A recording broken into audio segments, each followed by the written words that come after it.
week, Woolwich or Woolwich.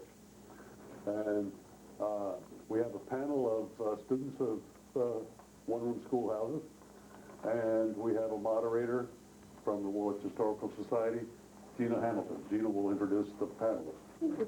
As Peter mentioned, this is the topic today is the one-room schoolhouses of Woolwich. And first I'd like to thank Kyle Beaton, who can't be here today, but he did the original research on the schoolhouses of Woolwich. And we had at one point, I think Bernadette, you were part of that discussion, right?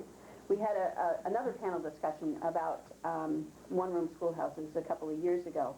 So I'd also like to thank the panel for participating, and when we'll get a chance, and I'm going to ask them to introduce themselves and the places that they went to school in just a minute. And if you get a chance, we'll leave this for a little while. Please take a look at this poster here behind me, and take a look at where the schoolhouses were and are today. Before we get to the panel, though, I'd like to give you a little bit of background on the schools in general in New England, and specifically on the schools of Woolwich. In 1687, the Massachusetts General Court established that towns with 50 or more families in it had to provide a school. And after it was incorporated in 1759, and we'll talk a little bit about that later, the town of Woolwich did so, and quickly provided money for a headmistress and then later a headmaster as well. The town records show that for the next 30 years, not much changed. The school was probably, although we don't know this for sure, in somebody's home during that time. There was no mention during that 30 years of a school building being funded. But the school itself, the headmistress and the headmaster were funded every year.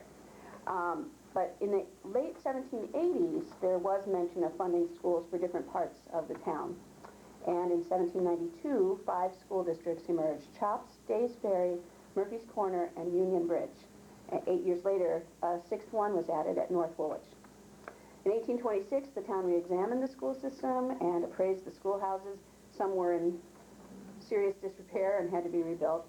Others were moved from one location to another altogether, and district boundaries were redrawn. In the 1880s, there were 8 districts: Chops, Union Bridge, Nequasset, Murphy's Corner, Grover's Corner, North Woolwich, Days Ferry, and Sagadahoc Ferry. We have several people here from Sagadahoc Ferry School. These districts were almost continuously used until the construction of Woolwich Central School in 1950. Chops was the first district that was built when the 5 school districts were first commissioned in 1792, and the original schoolhouse was built on Robert Reed's land on Chops Neck. After the 1926 examination, a new building was built at the intersection of River Road and Chops Cross. When the central school opened, it was sold to a man named Sherwood Baker, who moved it to its current location on Nequasset Road, where it's currently being used as a storage building. Union Bridge was the 5th district in 1792, and the building was to be built on the ledge on Sam Gould's land. But there's no mention of the schoolhouse in 1826. In 1837, the town commissioned that a brick schoolhouse be built on William Gilmore's land, just 20 rods east of Union Bridge. And it became the 2nd school district at that time. The building still stands west of the 1837 townhouse on the Old State Road, and it currently serves as a private home. Nequasset was the 3rd district when the 5 school districts were commissioned in 1792, and the schoolhouse was built on Barley Neck Road, opposite Stony Hill on Gilmore's land. A 2nd building was built in 1837 to the east of Nequasset Stream on Mr. Beale's land. It was moved to its current location across from the old Methodist Church. Originally it was just 1 room, but in 1940 they added a 2nd room for the 5th and 6th grades of the entire town that went to school there while in the process the central school was being built. The central school started out as just two classrooms. Murphy's Corner was the 4th district in 1792, and it was built near McMurphy's Corner, and little has changed over the years. Chemical closet was added in 1923, but other than that it looks pretty much the same as it's always looked, and today it serves as the building for the South Woolwich Fire Company. Grover's Corner, or Mountain or Monsuite, was not one of the original districts, but a gray stone schoolhouse existed there near Grover's Tavern, and by 1826 it must have been replaced with a wooden structure because it was slated to be moved. In 1949 it was closed, and it no longer exists today. And North Woolwich, or Great Meadow, was added as the 6th district in 1800. It was built in the Great Meadow settlement, and it was not mentioned in the 1826 appraisal, but it was mentioned again in 1883. In 1938, the town reported that extensive repairs were needed to open it up for the school year. It was closed in 1949, and it too no longer exists. Days Ferry was the second district in the ancient school commission.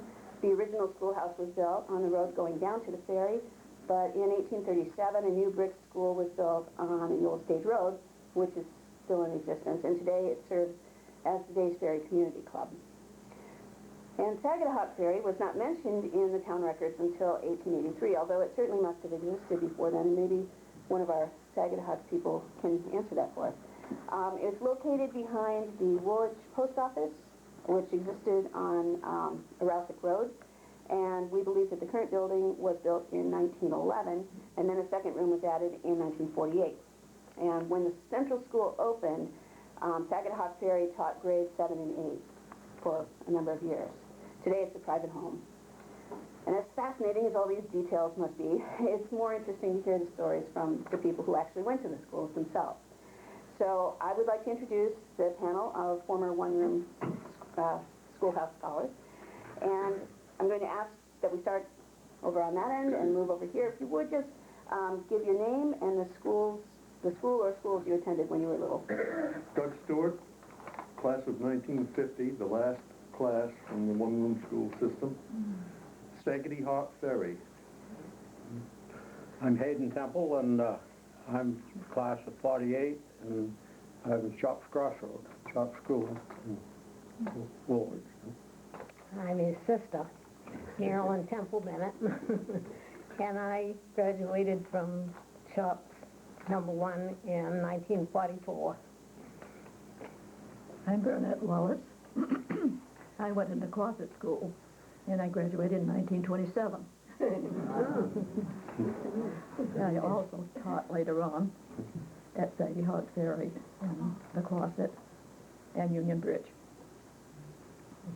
I'm Pat Donovan, and I attended Saginaw Ferry School and graduated in 1949. Great. Now, I'm going to ask if you have a special memory of school, or if there's, what your most vivid memory is. And we're going to start again with Doug, and just come across, and just feel free to take as much time as you want and tell us about a typical day at your school. We had no running water. Of course, we had no toilets that flushed. We had outhouses. And in the morning, the older boys were responsible for going across the street to St. Pierre's to get water. And before the addition was put on to add the second classroom, we also had to start the fire. The new addition gave us a furnace, hot air furnace. So, and later on, I'd like to talk about our teacher, Louise Reynolds, whose nephew's sitting in the back row there, Jean. Hayden? I'm Hayden, and I went to school at Chops Crossroad. I think we studied history. I thought we did for years, and then one day Debbie called me last week, and after I hung up, I found out I was history.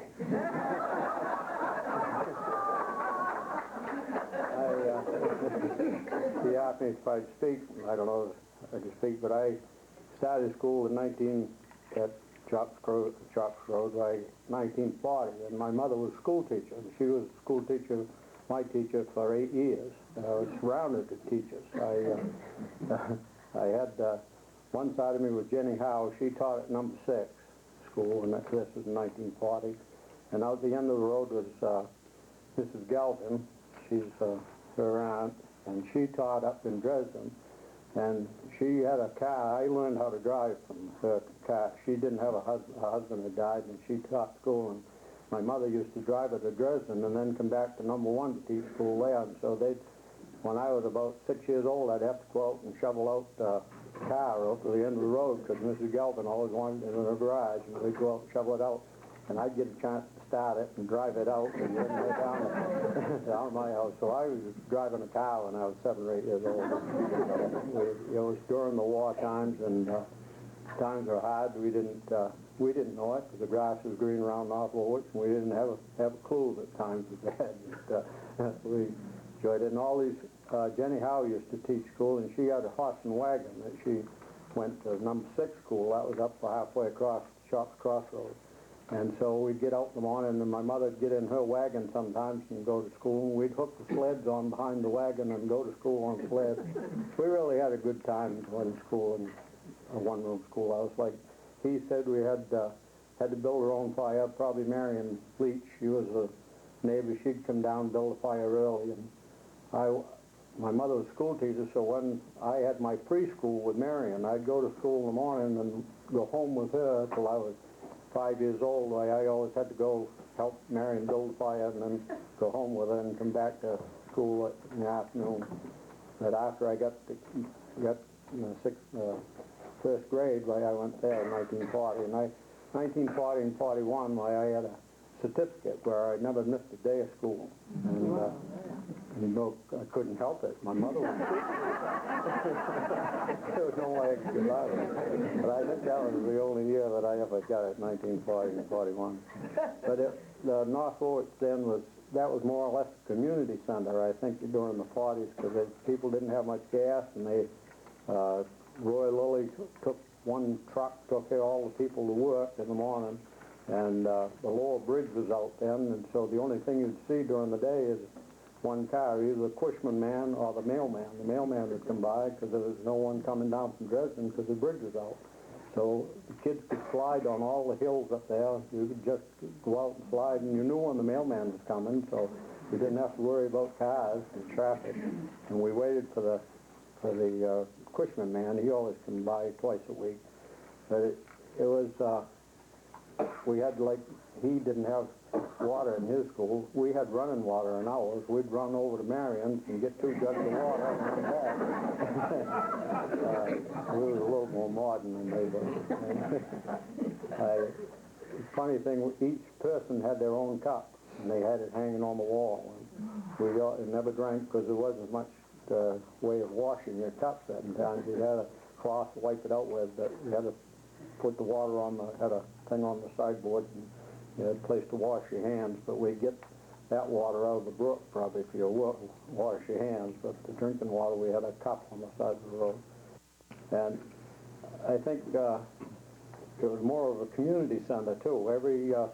Every month we had some kind of a play there, and all the families would come to school, and like in Thanksgiving we'd have a party on Fridays, Saturdays one month, and then Halloween party and Christmas parties. We always had to get up and speak, and we had to learn some kind of a poem for Christmas, and each kid had to get up and say his poem, and we put on little plays and things, and they used to have once, or if wasn't anything going on to celebrate, they'd have a supper at school. They'd always have either a fish chowder supper or something, then everyone would make something and bring it to all the families. And it was a family affair, and we had a piano and an organ, and everyone sang, and they'd come and had kids sing, and everybody listened to us.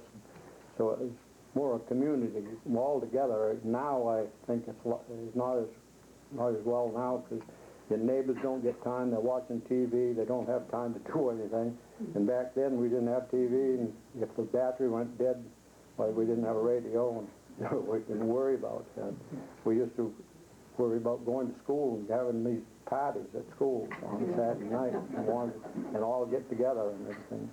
And even if the church, I can remember they used to hold church in the school in the winter sometimes. The minister would come up, and it's easier to heat the school than it was to heat the church at that time, so they'd have it at school.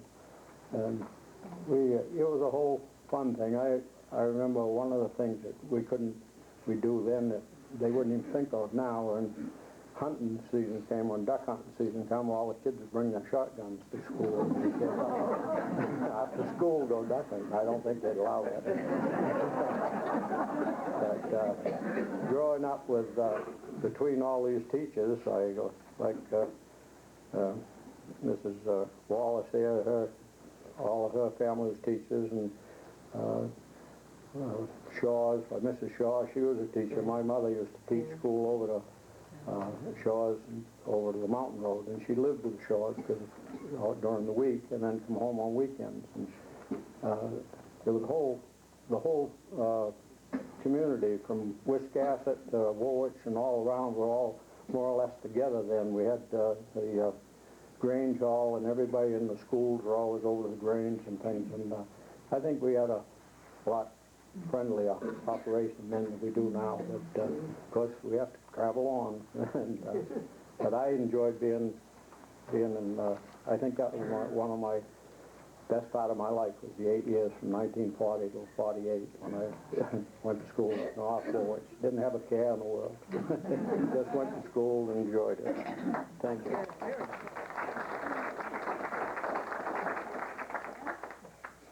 Well, I'm the oldest sister, so I guess I've got to follow the younger brother. And most of you knew me as a reporter for the Times Record years ago, but I just met Evelyn for the first time for a long time. It was 32 years ago that I worked down at the Times Record. And I moved to northern Maine, and now I'm living in Wiscasset. And I think I'm kind of unique along with Hayden, because I'd like to ask if there's anybody here that had their mother for a school teacher from the time they went to started school until they graduated in the 8th grade. I don't see any hands.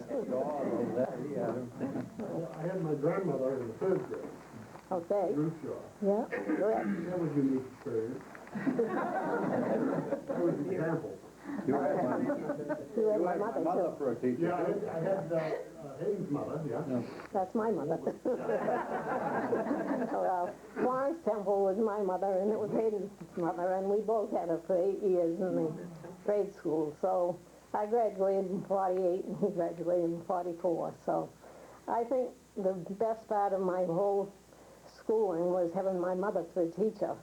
And everybody kept saying, oh, you probably got, you know, the first choice, and everybody, you know, had given to you because you were the teacher's kid, but that didn't work. My mother was very strict, and she was a good teacher, and anybody that knew her would know that she didn't give in to her children any more than she did anybody else. Anyway, when I was writing for the Times Record, I wrote this thing on one-room schools. And I took a picture of all the schools except the one that I went to at Sherwood Bakers, and I couldn't get in there. But I will give this to you and pass it around. I'd like it back because it's the only one I have. And so I started in 1936. My grandfather used to hook the old horse up, his name was Light, and put us in the car, and on winter mornings we'd get in there, and Hayden and I had to get under the canvas in the back because it was so cold we'd freeze, and they'd take us to school, and my mother and my grandfather would start the fire in the great big old furnace in the #1 school, and my grandfather would make sure everything was under control, and then he'd take the horse home and come get her at night. But I used to ride in that old jigger, they called it, and I was scared to death because I didn't like to get under the canvas. It was dark in there. And I'd get to school, and then usually we had to wash the boards and dust the erasers and do all the little chores that my mother wanted to keep us busy before the kids all arrived to school. School began, I think, at 9 o'clock and got out at 4, and you had an hour's nooning. And then during the morning, we used to have about a 15-minute recess where we could just go out and stretch our legs and do some lunch or something, and then in the afternoon, we do the same thing. And like he's told you most of the things that I would have told you, that they had other socials there at school, and that my mother was responsible for keeping up the housekeeping of the place, making sure everything was clean and the cups were all washed and everybody had your own cup. And then she'd pick 2 people each day to walk from the school over to Marion Leach's, which was over in the field where the big old house is, behind where Eunice lives today. And we'd take 2 jugs and we'd fill the jugs up, and the 2 kids would bring 2 jugs of water back so we could have it to drink. And then there was a brook down below, and we, like he said, we got everything for wash water out of the brook. We had a boys' toilet and a girls' toilet, and it was hooked right onto the back of the schoolhouse. And it had a long hall that went down, and then the toilet was out in the back. And there was the girls and the boys, and it was very well known that you weren't supposed to go in the boys' toilet if you were a girl, and the girls' toilet if you were a boy. And that was a cold deal to get out there, but the rest of the room was pretty warm after the furnace got going. And the stove we had was a great big furnace like, and it had a big iron thing all the way around it. So the heat came up out of the stove, but it went up into the air and then it spread around. And when we get wet, and we go out in the wintertime and we get soaking wet and they'd fall in the brook and all this stuff, my mother would get all the kids out and they'd hang all their clothes over the top of that round rail that went around the furnace and dry the clothes out. So when they went home, they'd be warm to get home in and be running around in their underwear and their stockings off. But nobody thought anything of it. It was just you were wet and you had to get dry. And I don't know, I guess we did have a really good time. It wasn't too much that we couldn't do and we didn't do. We caught frogs. I remember once my mother told me long after I'd grown up. She said once she came in after the noon hour and she'd been away from the desk and she pulled the top drawer out to get something and there was a snake in it. And she looked at it and for a minute and then she just shut the drawer back up again, didn't say anything, and she kept right on teaching all afternoon. And then when it came afternoon and time to dismiss and she got ready, she said, "Would two of you boys," and she named them, "come up to my desk before you leave today?" And so they all left, and the boys came up. She said, "Would you remove that snake from my drawer?" She said, I don't mind snakes, but I don't like to handle them. And so they took the snake and put it back out there. And she said whoever did it thought that she was going to faint dead away, but she never did. And she was pretty cool with the kids, you know. My mother was the kind of a teacher that probably Bernie was, that once you heard her voice, you knew if she spoke the first time that you better speak, I don't know, tend to business. But if she spoke the second time, and the look in her eye, you knew that was the last warning you were going to get. And it was just the tone of her voice and the way her demeanor that really made you shut up and take notice. And I never knew her to ever strike any child in the school. They always tell about you get the ruler across the hand and all that, but she never did as far as I was. She never struck me, and she never struck Hayden that I knew of. And maybe he needed it.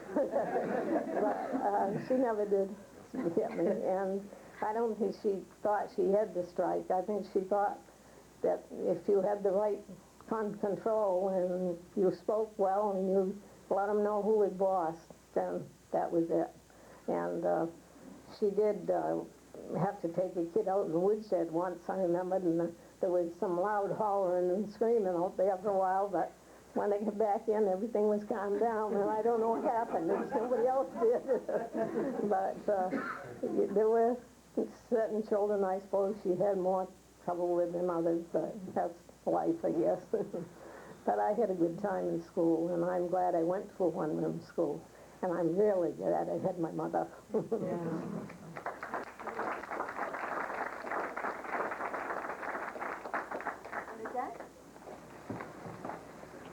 Well, Hayden said he was history. Yeah. I am antiquity. Because I went to school from 1919 to 1927 at Nequasit School. Things hadn't changed too much within those 10 years between. It was a rural school. It was one of the largest schools. I think there was about 19 children, 20 children there in the classes. I was like all the children in the country. I hadn't had many children to play with at a time, and it was just wonderful to go to school and have a lot of children to play with, to play hopscotch and and softball and all different things. But I didn't go until I was almost 6. So my mother thought I should learn to read first. So she bought a progressive reader 1 and 2. And she made sure I learned how to read it, but she didn't realize that I'd memorized the stories. So my first week in school, we were given number 1, progressive reader, and we sat out front with about 6 little girls sat in a row. So I thought I'd be a smart-ass, so I held my book up upside down. I read the story from beginning to end, and I smiled and I sat down. The teacher looked at me, and she said, well, if you're so smart, you go stand in the corner. For me, that was a surprise. My family always had thought I was smart when I did something like that. I stood in the corner a while, and I think about it. Next day I went to school, I sat down, minding my business. But anyway, we went on, and as they said, more or less, there were periods that were progress in school, and along the 1920s is one of the 10-year periods where there was quite a bit of progress. And so we did the same thing as the others had followed. I think the teacher had to be strict, and the teacher was. At that time, the Red Cross took over. I suppose the war had finished and they were in good standing, so they changed, and schools were the subject. So the Red Cross people came in. One was Mrs. Winfield Wright. And we had to do, first place, we had to be clean. And you all mentioned that everybody, each person had his own cup. Not only that, we hung it on a hook, and it didn't touch anyone else. And we had to do exercises. Of course, we only walked a mile or so to school every morning. But we had to do exercises. So they bought us, the Mothers Club, I think, blessed be the Mothers Club. They bought a Victrola. The Red Cross presented us with a set of records for exercises.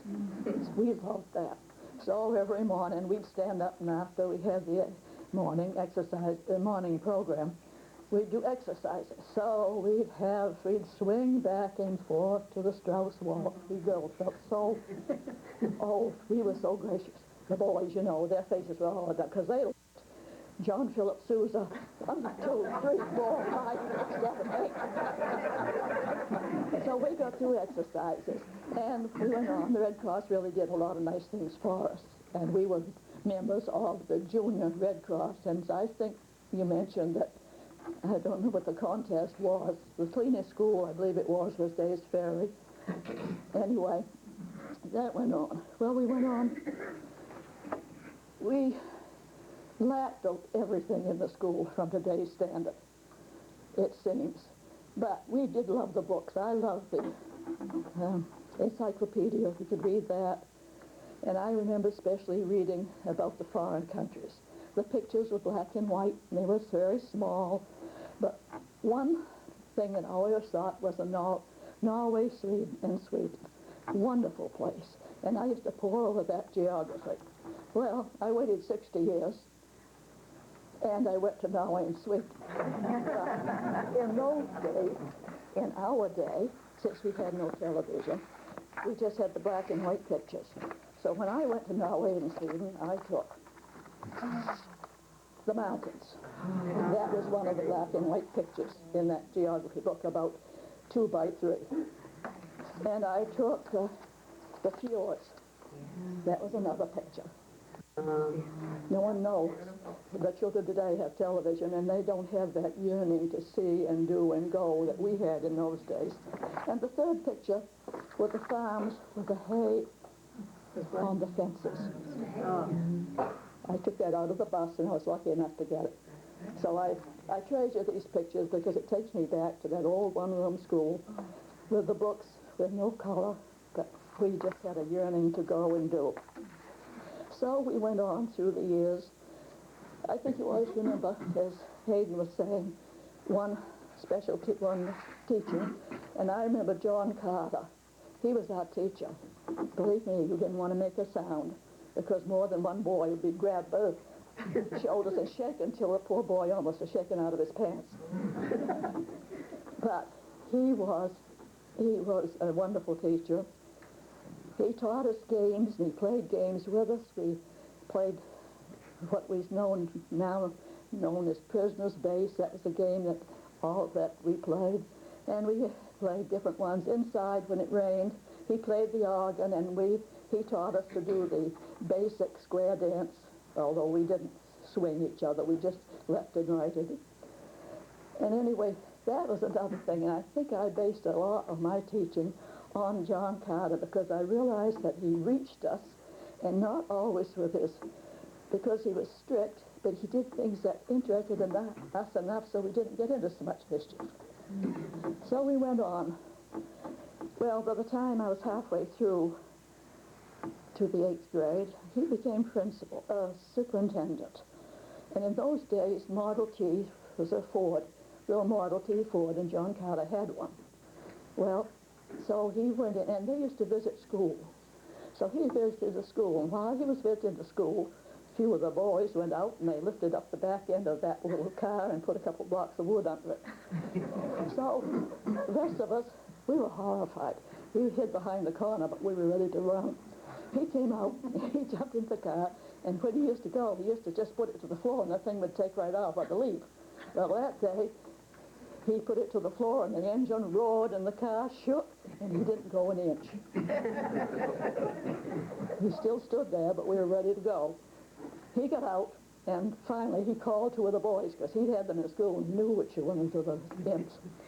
And they came back, and they kind of said, yes, we did. And he said, well, put it down. So they took it off the blocks, and he went off, and I've always remembered that. Well, we went on. We had the usual events. New flags were purchased. Every school had a flag, and we had a flag that was on a hilliard, which would be the flagpole, I guess, on top of the schoolhouse. We had that. New books were added, but it really didn't go too fast, but still it was. And then at the end of the 8th grade, we all had to go and take an exam. Either we passed and went to high school, or we didn't pass, we went back and had 8th grade again. But I think the teachers were pretty good. They made sure most of us passed. And so that took the 10 years. Then it came once more during the 30s for hard times. And there wasn't the money. The teachers' salaries were dropped about $3 a week. No, fewer books, fewer so on. And so by the time they were ready to improve, it was time to go on to multiple schools. And so they started with, as they mentioned, 2 grades to school, and then gradually they went on to the school as it is today. But I think the memories were in that rural schools, and certainly the lessons that were learned there. And today is wonderful because we have so many memories here. We could talk and have a whole program of just do you remember what. I might say Patty was 1st and 2nd grade when I was teaching. So as I said, I'm antiquity, he's history.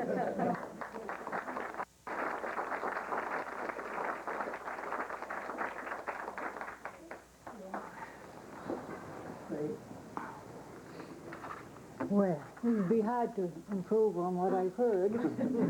My memories of Saginaw Hawk Ferry School are many and wonderful. I had to go to school when I was 6 because there was something about a state law that said you had to be 6 years old before you started school. So I was kind of behind things at that time, you know, I didn't know. But I went, and sub-primary it was called. The equivalent of, I guess, kindergarten today. And I know they had a big wooden table down front in the schoolroom with little chairs around. It would fit us little tykes. So that's where I spent my first year at Saginaw Ferry School, was at that table. And we were given the job of coloring maple leaves and those kind of things to put in the windows. I remember the 4 seasons vividly because each season we had to color autumn leaves, tulips, different things. I know at Christmas time, Mrs. Reynolds, who taught me from 5th through 8th grade, had these cotton batting things and little houses and little Santa Clauses on skis and all these wonderful things she'd put up there at Christmas time. And then the older children would have to get little bits of cotton and glue them with mucilage, I think they called it, to the windows. So it looked like there was snow falling on the little villages. So cute. And, oh, I just loved that. But we came to school with great hopes, and we had to salute the flag first. I remember that. Then I think we read from the Bible or had the Lord's Prayer said. And it certainly didn't warp us any. We managed to live through that. And of course I started in 1940. So I wasn't there too long before World War II broke out. And I remember vividly, they made us march from the schoolroom out in back where there were ledges and pine trees and warm little places to hide. And they'd have us go out there and we'd lay down and cover our heads and be all prepared for an air raid. And then we'd come back, and of course that dominated a lot of our thought. My dad was at BIW all those years, turning out destroyers. We had paper drives, and we had tin can drives, and we had rubber drives, and we had all these things that we had to do, and made us very aware of what was happening in the world. And Mrs. Wallace, of course, I had her as a teacher, and I don't know, I can't remember some of the others. Miss Willard, I think, was one. Mrs. Kelly was from Jonesport. I remember that. Everyone said, oh, she's from Jonesport. So we kind of, looked at her. Then, as I went from 4th to 5th, I was highly anticipating the fact that I was going to have Louise W. Reynolds as my teacher, because she had a marvelous reputation for covering all manner of things and preparing us for our high school and maybe later college years. And she started us in 5th grade with what she called the unit. And it started with, we had to learn the preamble to the Constitution. We had to learn the first paragraph of the Declaration of Independence. The American's Creed, all such things. And we had a special notebook that we had to keep these things in.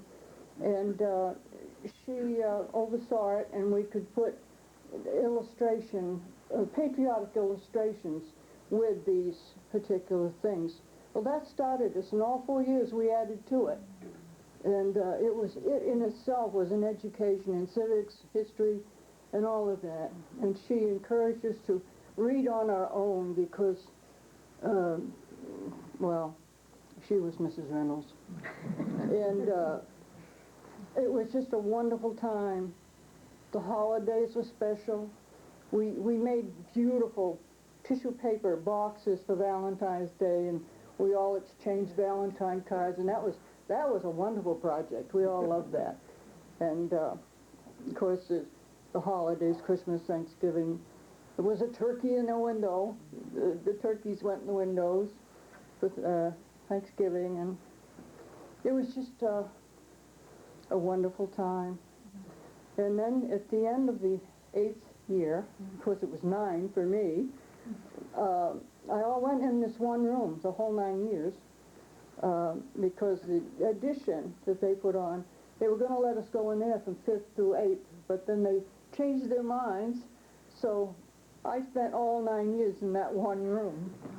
And when the 8th grade graduation time came, we got to meet the students from the other parts of town. We all got together at Tuestic Hall, which was at Days Ferry, and that's where we had our graduation. And they gave us such a wonderful graduation. We had pastel gowns, and the boys had blue suits and ties, and we all participated so nicely. I know I was part of a 3-part essay on America, what is America to me, or something. And we sang the current songs, Cruising Down the River and Faraway Places and all of those. And we got to meet, as I say, the kids from the other parts of town. And we thought that was great because we'd heard about them, but we hadn't had any occasion to meet up with them yet. So anyway, we proudly took our diplomas after having passed our state tests, I might add, and we marched down and we said our essays, and we thanked the principal, Stanwood C. Gilman, I believe was his name, and he used to come to the school quite a bit. All those 9 years I was there, he'd come maybe once a month and check in on us, and we had to stand very attentively while he was there. He was a big, big man, and he was highly respected. So we went and we graduated, and we went off to Morse High School with the knowledge that we were well prepared, if not in the number of rooms that we'd have to get used to, but in the fact that we had a darn good education. Thank you.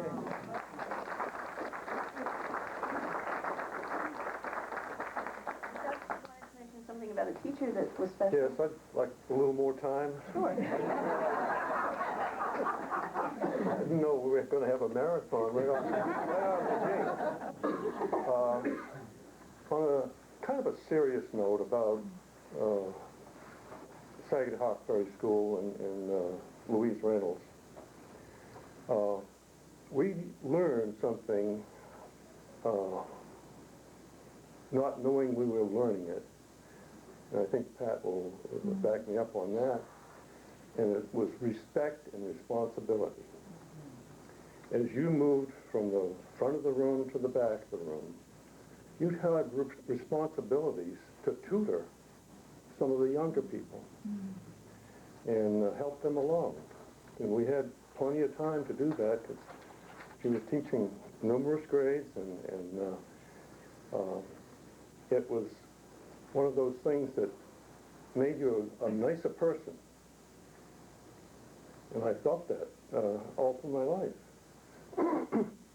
And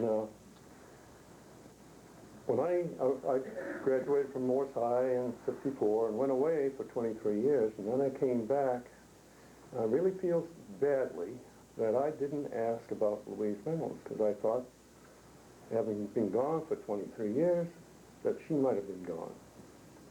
And then, after a couple of years, I looked at the obituaries, and there was her name. And I really felt bad that I hadn't looked her up. And as far as the unit, that was really a wonderful project that everyone had to do. It really prepared you to know about your country, your state, and a lot about government. And it was really a really worthwhile learning experience.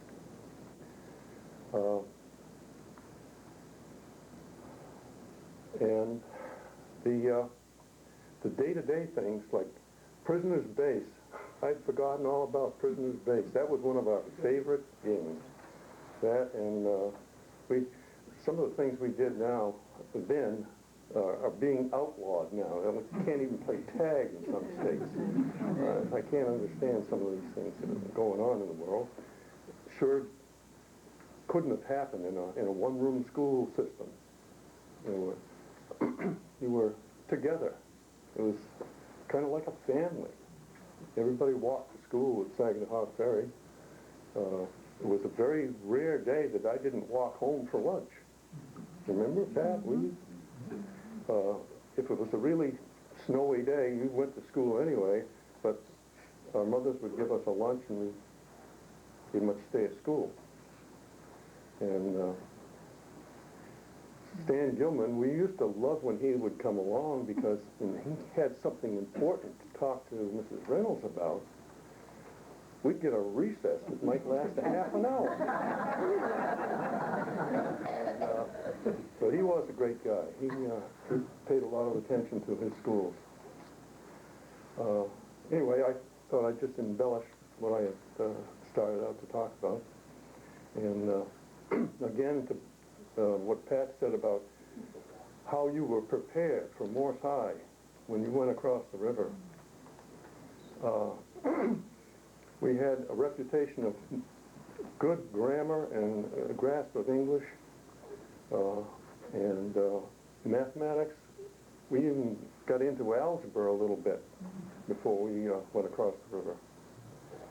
So we were well prepared. Thank you.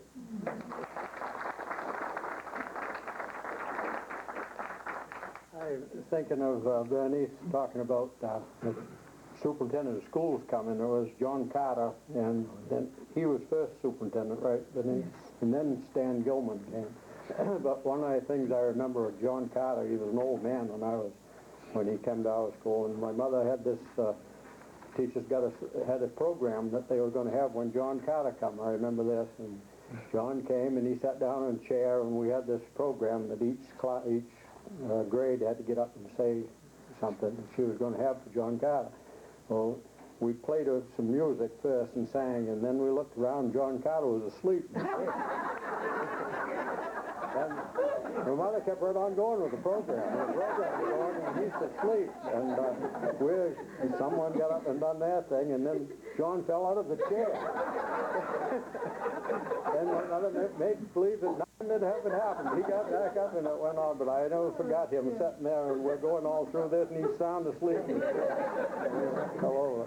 But they come once every 2 months, or every month or something. Stan Gilman used to come, and Stan Gilman's son was the same age as I was, and so I used to have to go down to Stan Gilman's house and stay for a week in the summer, and so I got to know Stan Gilman real well. He was a nice man. He was a nice man, and his wife was a nice woman.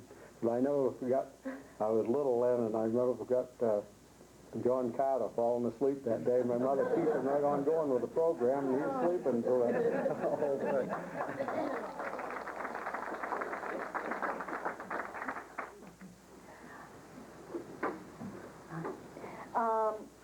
We are getting close to the end, so I'd really like to open up the questions to the audience. I had some questions. 2 minutes? Are you saying? Okay. Oh, okay. So we'll just take a few minutes, and if anyone has a question that they'd like to pose to somebody here on the panel, please. Yes. Thank you very much. That was wonderful. My name is Deborah Downsmeyer, and I am a native of Bath, but I live in exile in Minnesota most of the time. I'm an academic, and I'm on sabbatical this year, so I'm getting to be home. And one of my projects, I'm an English professor, and one of my projects is what I call the Anne of Green Gables project. I'm working with teachers in Minnesota who taught in one-room schools.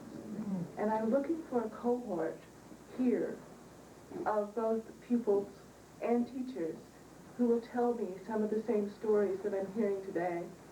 So one is, I have been so confirmed in my theories already about the glories of earlier education and one-room school education in particular. So if you're interested in helping me, I would love to take your name and get to talk with you. And Gina, thank you so much, and thank you so much for having this program. When I got back here in September, I didn't know about it, and then as soon as I saw it, I was so excited.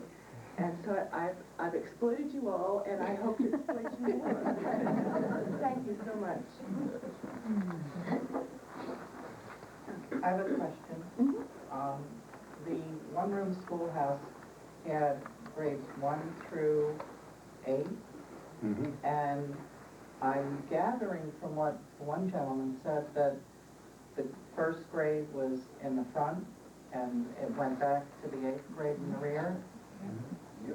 Until the addition was put on.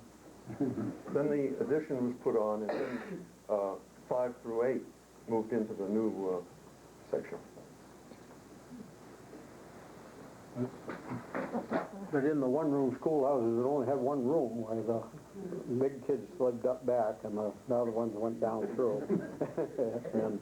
and older kids had the job of running the fire and taking care of the fires and things, and other kids that got good grades and was good, well, they got a chance to go after water. But you had to be good to go after water. I remember when my mother was teaching and I was there, they used to have the front row right here, and whatever class my mother wanted to get their attention, they had to sit in that front row, or near the front row, and the rest of them were studying in the back, doing whatever they had to do. And if it was a first grade she was teaching, she'd have the first grade out in the front. Then when she was done with them, they'd have to go back to their seats, and the other grades would come down one at a time. And I think that way, if you were an older student and you didn't get it all in the first grade, you were getting it in the second, the third, and the fourth. And so, you know, everything was repetitious to you all through those 8 years. And even though you might have heard it the first grade, the second grade, and the third grade, you really didn't pay that much attention because it wasn't you that were teaching, but you did get it again if you didn't get it the first time. Maybe that's why we were all so smart. Well, I'm up here, I wanted to say that my mother then was what one or maybe 5 or 6 people have to do today. If I remember one boy had a nosebleed, he was always having a bad nosebleeds, and my mother had to be a first aid person. She had to make sure that he was lying down and his head was down, and she put cold packs on him and all the things that anybody would have to do if you went to the doctor or a nurse. And then in the morning, like these ladies were saying, you had the Lord's Prayer and the Pledge of Allegiance, and my mother was talented because she could play the organ and the piano, and she always played the organ in the school. We had an organ, and we always sang a hymn, or America the Beautiful, or God Bless America, or one of the good American songs. And then she also had to be the art teacher and the music teacher. She taught us music, she taught us art, and every Friday afternoon we had art. And for the last 2 hours in the afternoon on Friday, she did something artistic. And they were also saying about a unit. My mother, I remember, had a unit every year, and we had a half a year we studied a unit. And the one that impressed me the most was the Indians. And we had one on American Indians, and we had to do all American Indian research and history and everything. And she did a lot on the Constitution and all the good things that America stands for. And there were many other things that she did, but she always studied one subject so that you got a lot out of that one thing. And during the war, we learned to knit during the art class, and even the boys had to knit. And they had, I think it was 60 stitches across, and it had to be 6 inches long. And you made a square 6 inches long, and the boys learned to knit and girls learned to knit. And everybody had to do that square of 6 inches. Then when they were all done, my mother sewed them all together, and they gave them to togas for the veterans to use as a Afghan. And there were things like that now, you have to have a special person come in to do first aid, music, art, whatever. And she did it all. So these ladies like Burnett and then all of these older ladies that were teaching in those days didn't just do teaching. They did everything. They were just a jack of all trades.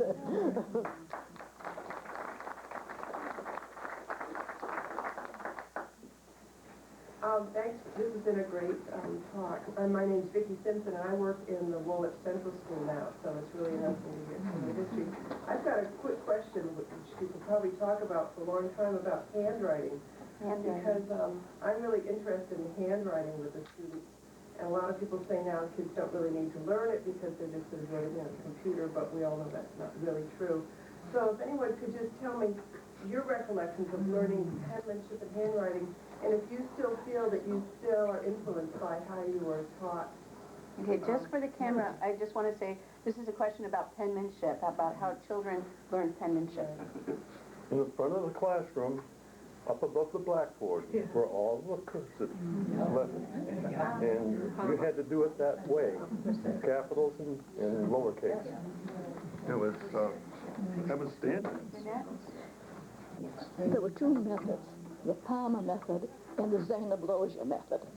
And at the beginning, for the handwriting, when we went through this form, we made these circles. We made up and down. I did it for 8 grades. I still could not write my name except like it up and down like this. And I said to my mother, why didn't you name me A.N.? Because I never can write penmanship. I can remember doing ovals, going around and keeping it between two lines and making it look like you could put your pencil through the hole. And we did that for every day, had to do ovals. And when you got so good so you could put your pencil right through the tunnel of it, you were getting good. Like that, and like you said, going up and down between two lines. That was even worse. Yeah. I could have a rabbit run between my up and down lines. I never stayed together. We have time for one more question. Okay. Does anybody remember the preamble and the beginning of the Constitution? Anybody recite it? No. I remember it. Would you like to recite it? Well, I'll try. Let's see. The preamble. The first paragraph of the Declaration of Independence. Somebody correct me. Was it the one that started as "We the People"? We the people of the United States, in order to form a more perfect union, establish justice, ensure domestic tranquility, provide for the common defense, promote the general welfare, and secure the blessings of liberty to ourselves and to our posterity, do ordain, establish this Constitution for the United States of America.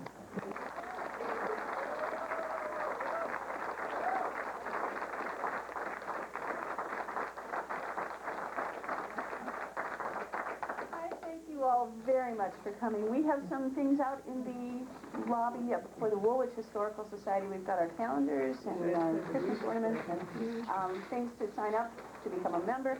And we'd really love to see you all there this summer. Our museum will be open Wednesday afternoons and Sunday afternoon. I think, well, Wednesday all day and Sunday afternoon. If you're interested in genealogy, you can call us and we'll try to get you in earlier than that. Well, thank you, Gina, and thank you, panel. And we'll see you all next